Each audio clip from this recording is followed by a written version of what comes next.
પાલવસ્ય અપમાનઃ સ્ત્રીયાઃ અપમાનઃ એવ, અર્થાત પાલવનું અપમાન એ સ્ત્રીઓનું અપમાન છે. ભાજપના પ્રદેશ પ્રમુખ જગદીશ વિશ્વકર્મા સર, તમે પાલવનું અપમાન કર્યું છે. મારે તમને કહેવું છે કે પાલવ માની મમતાના મીઠા સાગરની જો કોઈ ઓળખ હોય તો એ પાલવ છે.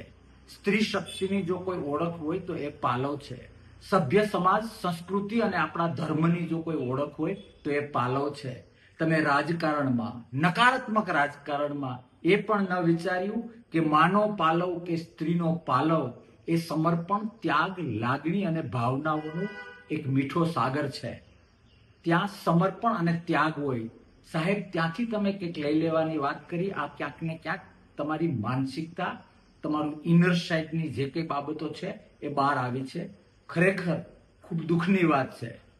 મા પાસે કાન પકડીને માફી માંગવામાં કઈ નાનપ ન હોય. તમે માત્ર પાલવ કે ગેનીબેનનું અપમાન નથી કર્યું, તમે સભ્ય સમાજ, સંસ્કૃતિ અને આપણી સાત્વિકતાનું અપમાન કર્યું છે. પાલવ શબ્દમાં માની મમતા સમજીને નાનું બાળક કાન પકડીને જેમ માની માફી માંગે, સાહેબ તમારે એ ગરિમા બતાવવાની જરૂર છે. એક સ્ત્રીની, આપણા સભ્ય સમાજની, આપણી સંસ્કૃતિની માફી માંગવાની જરૂર છે. રાજકારણ થયા કરે સાહેબ, પણ આટલી નીચલી લેવલનું જો રાજકારણ કરીશું ને તો સંસ્કૃતિ રડશે. ક્યાંક ને ક્યાંક સ્ત્રીઓની ગરિમા ઘટશે, ધર્મનું પ્રત્યક્ષ પરોક્ષ મહત્વ ઘટશે, લોકોને અયોગ્ય દિશા મળશે. એ આ પદ ઉપર બેસીને કરવું અયોગ્ય છે. જય હિન્દ, ભારત માતા કી જય.